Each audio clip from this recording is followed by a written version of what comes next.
ভাইয়া ভালো আছো? এই তো ভালো আছি। কি ব্যাপার, তুই এই অসময়ে অফিসে? ভাইয়া আমার কাছে টাকা লাগবে। তোকে আমি একটা টাকা দিব না। আমার কাছে খবর আসছে তুই বাজে পোলাপানদের সাথে মিশস, আর ইদানিং নাকি তুই নেশা পানিও ধরছস। তোকে আমি উল্টা পুল্টা পথে টাকা খরচ করার জন্য আমি টাকা দিতে পারবো না। ভাইয়া তুমি যেটা শুনছো ওটা সত্য, কিন্তু আমি ভালো হয়ে যেতে চাই। আমি বিদেশ যেতে চাই, তুমি আমার বিদেশে পাঠাই দাও। বিদেশ পাঠাই দিব? তুই কোন দেশে যাইতে চাস? ভাইয়া তুমি আমাকে আমেরিকা বা ইউরোপ কান্ট্রিতে যে কোনো এক জায়গায় পাঠাই দাও। আচ্ছা ঠিক আছে, আমি ব্যবস্থা করে দেখবো। আচ্ছা ভাইয়া, এখন আমার কিছু টাকা প্রয়োজন।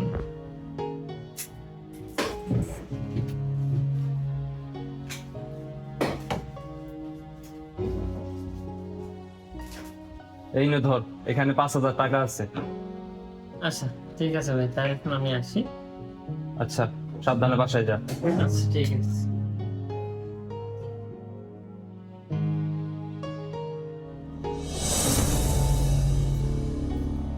ঈশা। ও তুমি চলে আসছো? হ্যাঁ, শোনো, তোমার জন্য একটা সারপ্রাইজ আছে। আমার জন্য সারপ্রাইজ? কি সারপ্রাইজ? তার আগে তোমার চোখ দুটো বন্ধ করো। আগে বলো না। না, আগে চোখ দুটো বন্ধ করো। আচ্ছা ঠিক আছে। এখন দেখো। এটা কি? খুলে দেখো, খুলে দেখো। ওয়াও, এটা তো সেই হার যেটা আমি পছন্দ করেছিলাম। আমার বউ একটা জিনিস পছন্দ করবে, আর সেই পছন্দের জিনিসটা আমি কিনে দেব না, তা কি কখনো হয়? আমার বউয়ের পছন্দ বলে কথা। Thank you so much. আসলেই তোমার মতো স্বামী পাওয়া ভাগ্যের ব্যাপার। তুমি খুশি থাকলে আমিও খুশি। আচ্ছা, তুমি ফ্রেশ হয়ে নাও, আমি তোমার খাবার দিচ্ছি। আচ্ছা।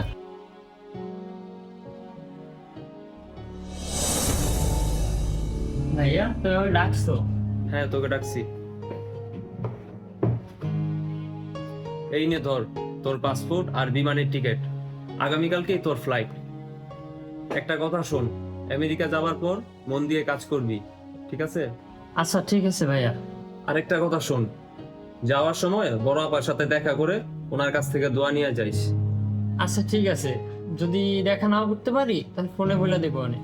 ভাইয়া তোমার নিজের শরীরেরও খেয়াল রেখো, আর ভাবিরে বলে দিও কালকে আমি বিদেশ যাইতেছি। গোছ গাছেরও তো ব্যাপার আছে, ভাবির সাথে আমি দেখা করতে পারবো না। আচ্ছা, আমার কি তোর সাথে যেতে হবে এয়ারপোর্টে? না ভাইয়া, তোমার কষ্ট করে যাইতে হবে না, আমি চলে যেতে পারবো। আচ্ছা ঠিক আছে, সাবধানে যাইস। আচ্ছা ঠিক আছে, আসো।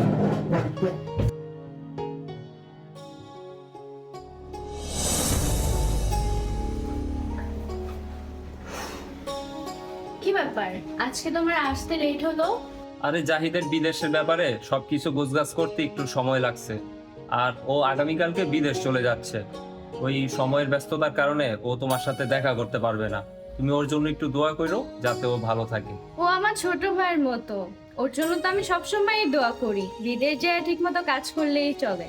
হ্যাঁ, তুমি ঠিক বলছো, ও বিদেশ যায় ভালোভাবে কাজ করলেই হয়। আমার অনেক ক্ষুধা লাগছে, আমাকে খাবার দাও। আচ্ছা তুমি বসো, আমি খাবার দিচ্ছি।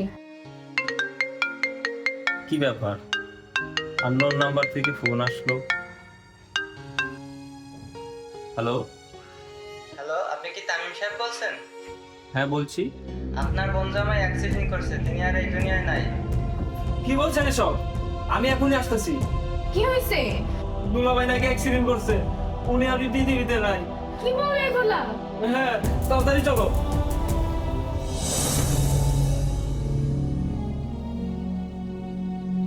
আসো মা, ভিতরে আসো।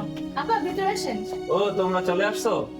আপা, অফিসে আমার একটা জরুরি মিটিং আছে, মিটিং শেষ করে আমি বাসায় আসবো। ঈশা, তুমি আপা এবং মাইসিমের খেয়াল রেখো। আচ্ছা ঠিক আছে, তুমি সাবধানে যাও। আচ্ছা। আচ্ছা বাড়িতে যাও। আপা ভিতরে আসেন।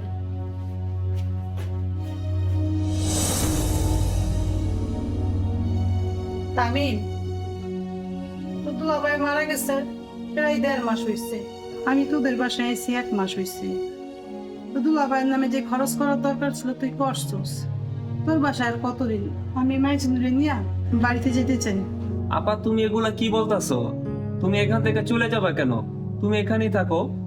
কেন আপা, আমাদের বাসায় কি আপনার কোনো কষ্ট হইতাছে?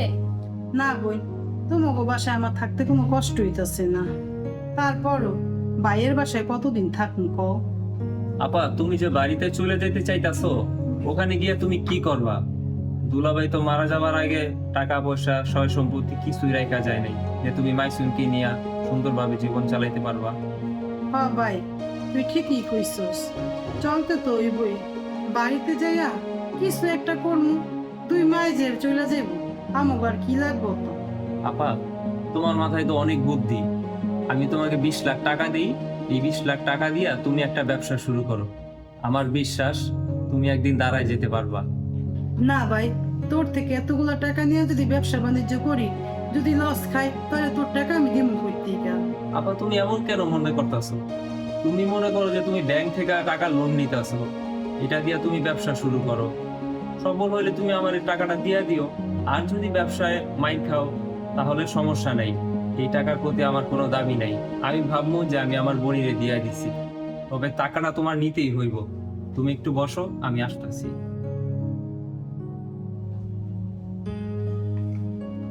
আপা, এই যে 20 লাখ টাকার চেক, আগামীকালকে ব্যাংকে গিয়া তুমি এই টাকাটা তুলে নিও। আচ্ছা ভাই, তাহলে আমি কালকে সকালে রওনা দিব। আপা, তুমি তো বাড়িতে যাইবা, এই টাকাগুলো তোমাকে খরচের জন্য দিলাম, ধরো। ওঠো আম্মু, আমরা কাপড় চোপড় গোছাই।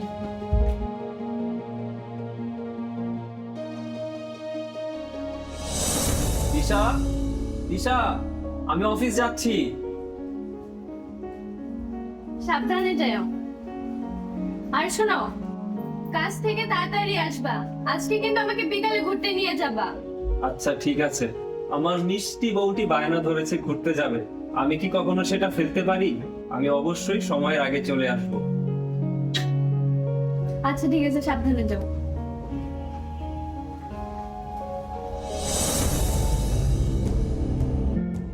আবার কে কল দিল? হ্যালো, আপনি কি তামিম স্যারের ওয়াইফ বলতে আছেন?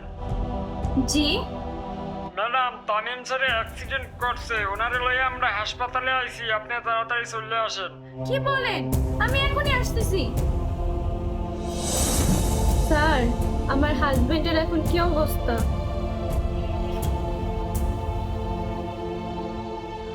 দেখেন, আপনার হাজবেন্ডের পায়ের হাড় গুঁড়ো গুঁড়ো হয়ে গেছে, অনেকগুলো ভেইন ছিঁড়ে গেছে।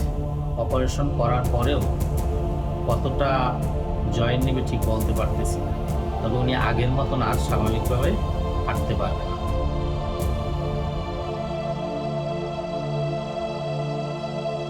আচ্ছা ঠিক আছে স্যার, তাহলে আজকে আমি আসি। আসসালামু আলাইকুম।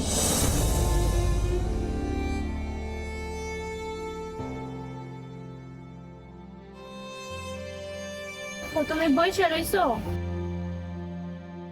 শোনো, ঘরে তো বাজার আর কিছুই নাই। আর শুনলাম জাহিদ নাকি বিদেশ থেকে আসছে। তুমি জাহিদের থেকে কিছু টাকা নাও, আমরা তো কিছুদিন চলতে পারবো। ঘরে একটা টাকাও নাই, আর সে তো তোমার ভাই, তোমাকে তার ফালাই দিবে না। যে বাইরে আমি নিজের টাকা দিয়া ওরে বিদেশ পাঠাইলাম, ওই বিদেশ থেকে আসার পরে আমার অসুস্থতার কথা শুই না একবারও আমার দেখতে আসলো না। আমার মনে হয় না ওই আমারে কোনো টাকা পয়সা দিব।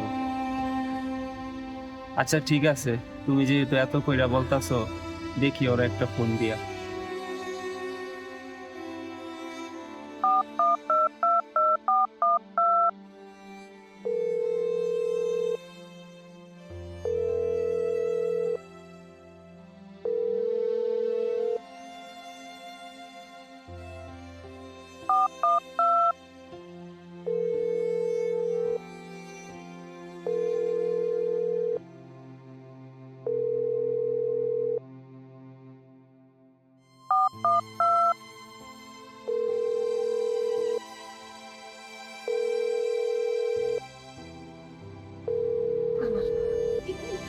হয়তো ফোন ধরতেছে না। আমি কই কি, ফোন দেওয়ার থেকে তুমি একটু ওর লগে সরাসরি যাই দেখা করে রাখো। আচ্ছা ঠিক আছে। আচ্ছা তাহলে সাবধানে যাইও।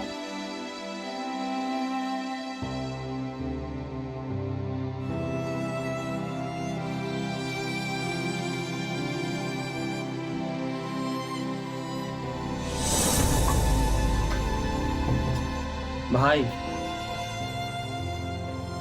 আরে তুমি তুমি এই অবস্থায় অফিসে আসছো কেন? আচ্ছা ঠিক আছে, বসো। ভাই, তুই এত বছর পর বিদেশ থেকে আসলি, আমি অসুস্থ, এই কথা জানার পরেও তুই একটা বারও আমার সাথে দেখা করতে গেলি না। আমি তোরে অনেকবার ফোন দিছি, কিন্তু তুই আমার ফোন ধরস নাই। এর লিগে আমি তোর অফিসে আসলাম। ওহো, হ্যাঁ তুমি ফোন দিছিলা, তখন আমি মিটিং এ ব্যস্ত ছিলাম। আচ্ছা কি জন্য ফোন দিছিলা বলো? ভাই, তুই তো জানোস আমার অবস্থা খুব খারাপ। এতদিন আমার কাছে যে টাকা পয়সা ছিল এগুলা দিয়ে আমি চলছি। এখন যে আমি কিভাবে চলবো, আমার কাছে সেই টাকা পয়সাও নাই। তুই যদি আমার কিছু টাকা পয়সা দিয়ে সাহায্য করতি। ও, টাকার দরকার? আচ্ছা ঠিক আছে, এই নাও। তুই আমার ছোট ভাই, লাখ লাখ টাকা কামাস, আর তুই আমার মাত্র 2000 টাকা দিলি। থাক ভাই, তোর টাকা আমার লাগবো না। তোর টাকা তোর কাছেই রাখ, তোর কাজে দিবি। হয়েছে, তোমার আর জ্ঞান দিতে হবে না। এই জন্যই তো তোমার এই অবস্থা। আমি কি তোমার মতো বোকা নাকি? আমার যত টাকা পয়সা আছে সব ভাই বোনদের পিছনে খরচ করবো না? আমার টাকা আমার নিজের। তুমি যদি 2000 টাকা নাও তাহলে নাও, নাহলে আমার অফিস থেকে বেরো। বড় ভাই হয়ে যদি ছোট ভাই বোনদের সুখে রাখাটা বোকামি হয়, তাহলে আমি বোকা। তুই ঠিক কথাই বলছস। ভাই, তুই ভালো থাক, আমি আসি।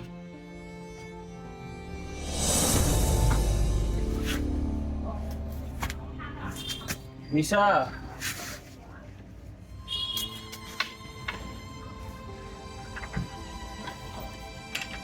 তুমি আইছো?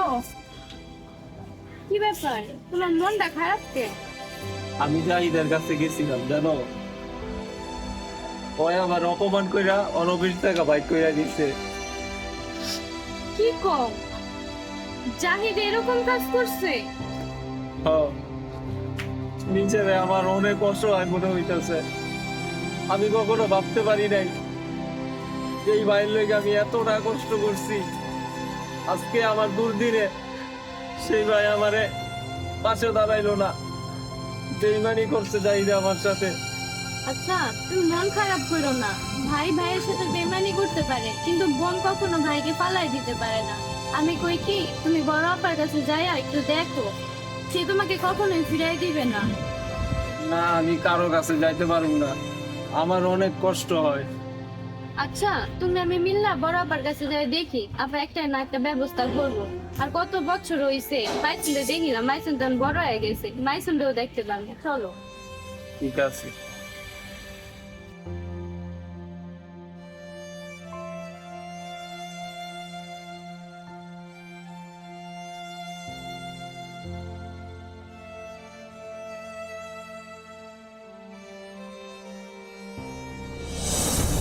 আম্মু, এবার পরীক্ষা শেষ হলে কিন্তু তুমি আমাকে মালয়েশিয়ায় ঘুরতে নিয়ে যাবে। আচ্ছা ঠিক আছে, আগে পরীক্ষা ঠিক মতো দে। আসো ভিতরে আসো। আপা, আসসালামু আলাইকুম। ওয়ালাইকুম আসসালাম। তোরা হঠাৎ কি মনে করি? মামি মামা তোমরা? আচ্ছা বস। বহো।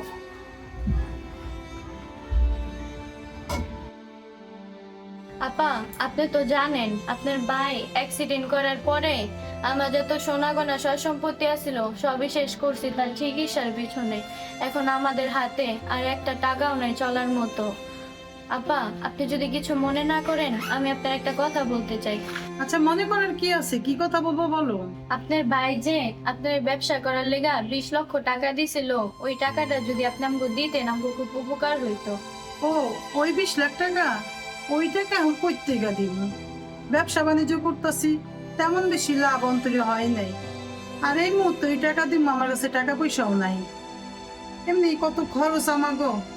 দেখ, আমি ওই টাকা দিতে পারব না, আমার আরো সময় দিতে হইব। দেখো আপা, তুমি এই মুহূর্তে আমার 20 লাখ টাকা না দিতে পারলেও অন্তত 1 লাখ টাকা দাও। এই 1 লাখ টাকা দিয়ে আমি 2-1 মাস একটু চলতে পারবো। দেখ, আমার কাছে লাখ খানিক টাকা হইব না। আমার ঘরের মধ্যে বড় জোর 5,000 টাকা আছে। তুই চাইলে এই 5,000 টাকা নিতে পারোস। না আপা থাক, লাগবো না। আম্মু, মা আমাকে কিছু খেতে দাও। আজকে তো আমি বাসায় রান্না করি নাই, আমরা বাইরে খামো দেখা। ওরা বাসায় যায় খাইবো। না আমরা খামো না, থাক। আমি চলো। দেখছো তিশা, আমি তো তোমার আগেই বলছিলাম, শুধু শুধু আসলাম। চলো বাড়িতে।